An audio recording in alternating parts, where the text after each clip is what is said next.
أعوذ بالله من الشيطان الرجيم. بسم الله الرحمن الرحيم.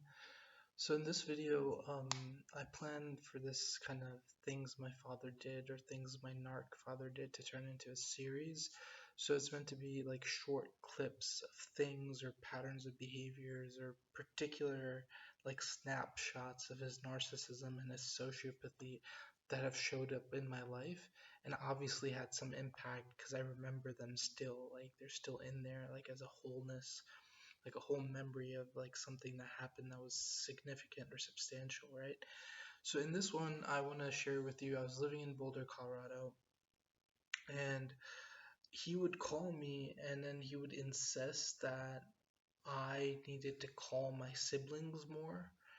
And, being a kind and loving person, I never wanted to have distance from my siblings, but it was kind of necessary because they were in his like culture. They were like basically little supporters of him, or I had never been someone to try to influence them against him. So they were like in his narrative of things, and they're still young enough to where I wasn't like trying to be like, oh, you're just his minions. He's a sociopath, and they were still young enough to where they were young, and so like even if they supported him, they're still my little brother and sister. I still loved them. I still cared about them.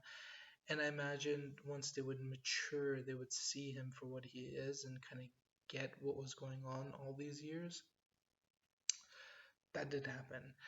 But so whatever distance existed between them for me wasn't intentional or motivated or out of some whatever toward them. It was more just like about him and the fact that like I couldn't be in a system that he was the top of. So I was like, fine, and so I called them up a couple times. I tried to be in contact with them. I remember one time, like Boulder, Colorado is a beautiful place. Like it's quite nice if you have money to live there. It's quite nice. So I'm like, I'm on a hill. I'm on the hill, if you know what that is. It's like the college area. It's like where the houses and the dorms kind of are for Colorado University. And I'm on the hill, and it's snowing or there's snow out, and I'm in my nice like Subaru, and I'm sitting there with the speakerphone on, and me and my sister actually get into kind of a deep conversation, like for the first time. And she right now she's like a miniature sociopath. She's had power trips like pretty much whenever she can her whole life.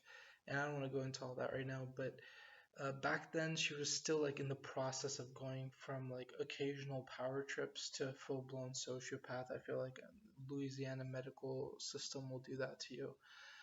And so anyways, so we had this good deep conversation, and then I think I related to my brother a few times too. But what would happen is like that would happen and there would be no reciprocation. Like I called both with both and they would never call back. And so for me, it's like maybe I'll call twice, maybe I'll call the third time, but after that, I'm done, right? So whatever happened, I don't remember the specifics, but my father kept insisting that that I call. And after indulging him like a couple of times, I just confronted him. I'm like, they're not reciprocating, and I'm not gonna keep calling. He's like, well, you should just keep calling. It doesn't matter what they do. And I'm like, why doesn't it matter what they do? You want me to call? I'm the eldest. I'm the one who grew up with the sense of privilege. I was the golden child growing up. You always raised me to be the big brother. And like Japanese have their honor dynamics, we also have our honor dynamics. So it's like you're basically telling the elder brother to lower himself every single time and keep calling and pursuing them like from a place of need when I really don't need them. I love them like as my younger siblings, and I thought like he suggested that they wanted me to call them and they were upset that I wouldn't relate to them or I wouldn't connect to them. So when he put it that way, I was more than willing to reach out, but there was no reciprocation and they didn't seem very motivated, even though I did have that one deep conversation with my sister But those type of conversations can also be sociopathic manipulations, which I've found in many relationships. Like someone's ability to go there or like somehow magically mimic like a really intimate conversation can also be a sociopathic strategy sometimes. Um, anyways, so what happened was I stopped calling. And when I confronted him about it, he was like, well, like, he kind of tried to imply that it was right for me to be doing it. Like, I was the one who had to make up something for them, to them, and I should keep doing it or something. I'm like, it's ridiculous. The two of them are living with you, they support everything you do to me, they're always on your side. And you're basically asking me to lower myself to two of your supporters, not to really my brother and sister who care about me. But not you're not asking me to call them or relate to them. You're like it's a power game. You're trying to get me to subject for me to be subject to them or lower myself to them or something, you know? And once he realized I had realized that, then he kind of like backed off of the whole topic. But he did punish me. Like my funds, like were already kind of low, and he started sending me even lower amounts after that. But then now, like years later, or like while I was at home, it's been like 4 or 5 months. But even before that, we weren't talking for about a year. So like that year and a half I was there.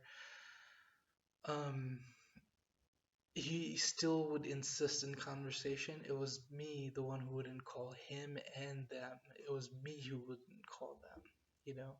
And it's totally ridiculous. Like a sociopath will warp reality in any given moment, in any which way, as long as it serves their present agenda or their present desire. So that's one thing my narc father did throughout my life, and there will be more. Oh, like and subscribe and comment below.